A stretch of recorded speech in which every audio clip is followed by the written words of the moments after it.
I want to read you guys something that I wrote around this idea that God has been speaking to me about. He is calling us to courage in this season. He is calling us to courage within these different aspects of our lives. And I just want to encourage you to trust Him and what He's doing in your life and not to control it in any way. So I'm just going to read you what I wrote.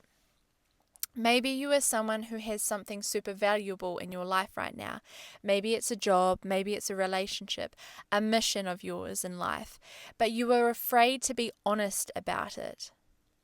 Honest about the part that isn't good. Maybe you have had nudges, inklings, or you just know that something isn't quite right. But you have built your life around this thing, and you wouldn't know what to do if it wasn't part of your life. So when issues have come up, you have squashed them because you're afraid that it will cause the structure of what has been built to fall. It will mean that things may become uncomfortable, difficult, scary, sad. You have gripped on so tightly to this particular thing, you have worked so hard to build it, to keep it together. There is no way you're going to let it fall. But what if? What if we aren't really living in truth because we aren't willing to sacrifice the structure we have built up?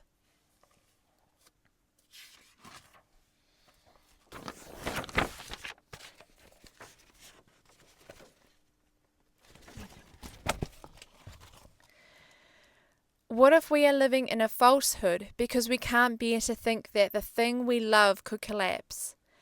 But how can we really love something if it isn't built upon truth? How can we continue to love something if it doesn't confront true realities? What sort of fantasy are we living in then? In our lives, we build up things: marriages, friendships, ministries, careers, teams, reputation. We invest time, money, tears, sweat, prayers, sacrifice into it. So when something threatens the structure of what we have built, even if it's truth knocking at the door, it can feel terrifying.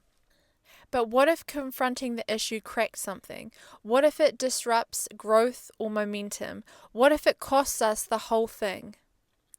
But something we need to seriously consider: if preserving the structure becomes more important than preserving the truth, integrity is already in danger.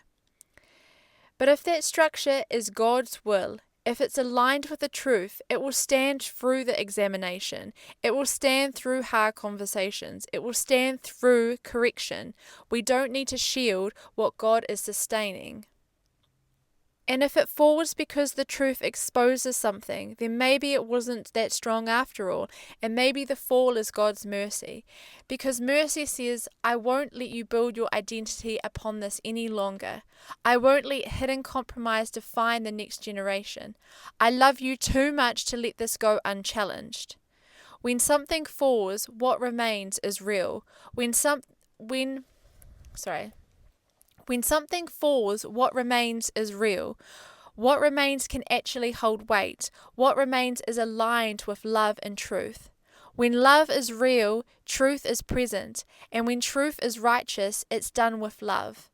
You can't get one without the other. It doesn't exist. In Scripture it says, speak the truth in love.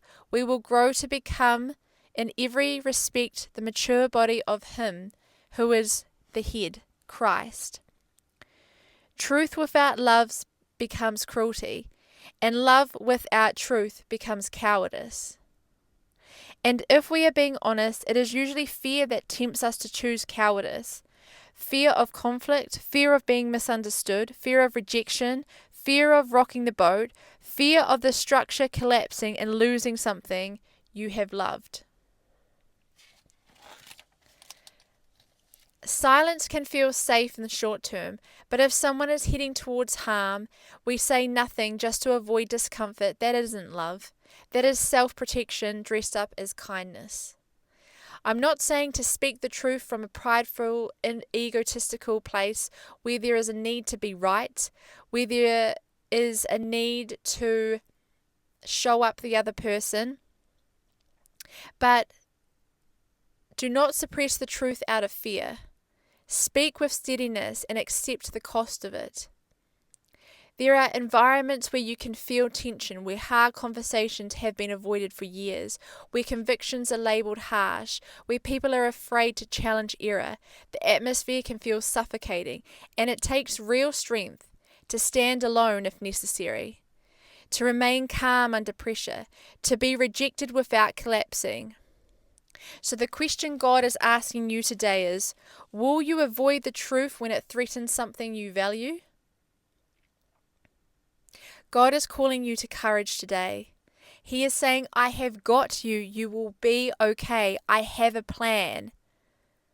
But you have to let go. You have to stop gripping on so tightly. If it's meant to stay, it will. Don't hide the truth. Don't avoid looking into the truth.